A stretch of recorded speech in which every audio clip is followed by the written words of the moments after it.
Hey guys, Rick Hogg with War HOGG Tactical, and I want to go over the War HOGG Self Eval. So again, the way we set this up is it'll work if you're in a kind of restricted range type area where now I just have the single target backer, but now I have my two targets. I've got my smaller index card down here, and then I've got kind of a larger one up here.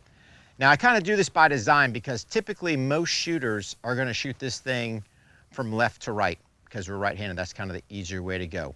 Once we shoot it, I'll kind of talk about my thought process behind it and kind of give you some food for thought. The other thing I've told you guys before when it comes to this, you can modify it however you want. If you want to run bullseye targets, if you want to run steel, if you want to run some type of other paper because your range allows it, by all means. This is just a tool that you can shoot and kind of get, I just call it the self-eval because that's what it is. How do I have some tangibles in here that will improve myself so I can make some notes and go, hey, where's some areas I need to work on? How is my marksmanship? And gives me something to take away from. The other thing is this is typically a 20-round course of fire. With kind of the ammo constrictions going on the way it is, we've trimmed this down to a 12-round course of fire, so it'll be 2 mags of 6. Typically it's 2 mags of 10. So again, could you tweak it down even further to 2 mags of 4 if you wanted to? You could.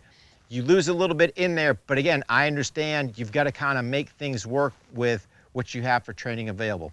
So we're going to go ahead and put this thing down at 5 yards. The other thing too is typically you can start from either the holster or the ready position. I usually start at the ready just because that's where I have my students at, and this is something I'm trying to replicate for them so they can duplicate this when they actually go home and are training on their own. So let me go ahead and put this target down.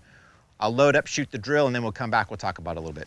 So again, like I said, I've got 2 mags of 6, so I'll go ahead and conduct my War HOGG administrative load to make sure we're good there.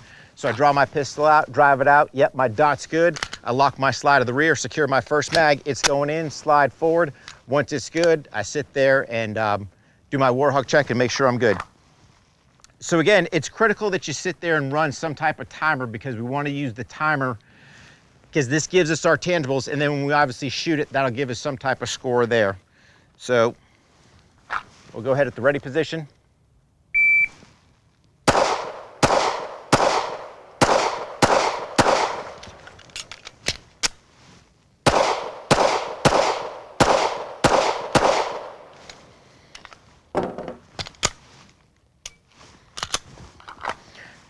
So again, I ended up getting my time on that one there, and we'll talk about this time here in a sec, but I want to sit there, pull the target, and just kind of talk to you guys about that a little bit. So again, if you look at it, couple things. Number one, if you go back to what I did at the end, I sat there, you know, kind of dropped the mag. I did a kind of ghost reload there because I don't want to get in the mindset of, hey, the fight's over. I want to sit there, load it up, and make sure I get that ghost reload in there whenever I conduct my drills because I don't want to get caught kind of in that flat range mentality. The second thing to look at is, you know, you're going to sit there, tally up your scores. What you'll see is I ended up engaging this one here first. And the reason I set this up like this is because, like I said, most people will shoot it from left to right. But if you're looking at it from a self-defense aspect, this is my larger target, which probably means that is my threat or the closer threat to me. So I want to engage this one first. Same thing, 1, 2, conduct the mag change, come back to 1, and then hit 2. Here's the thing. I ask a lot of guys, hey, if my round were to hit right there on the edge, so if I were just kind of break the paper, would you count it or not? And this is a question you're going to have to ask yourself. So I will just tell you this. For me, I don't. So if I sit there and it's right there breaking the edge and it's not a good, clean, solid hit, then I'm not going to count it. I want to hold myself to a higher level.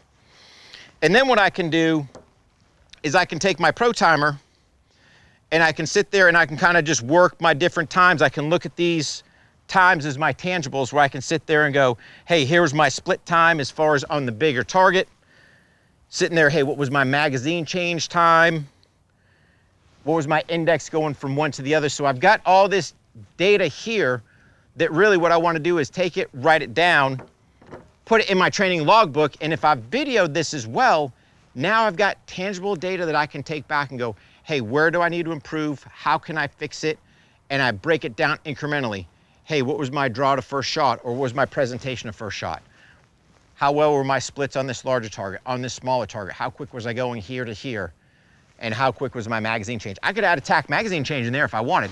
So there's a variety of things that I can do with this one drill, but really you're determining what it is. But take that time and break it down. Just don't go, oh, my time was X. We get so wrapped around the overall time, but we never look at, hey, how can I make those minute adjustments to make things better? Use the timer for that. Use kind of this drill as a tangible that you can put in your training notebook.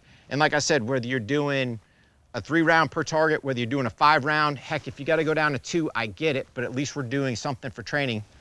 Write the number of rounds you're firing, kind of what your score was, and this gives you tangibles to go, how well am I improving on my firearms training?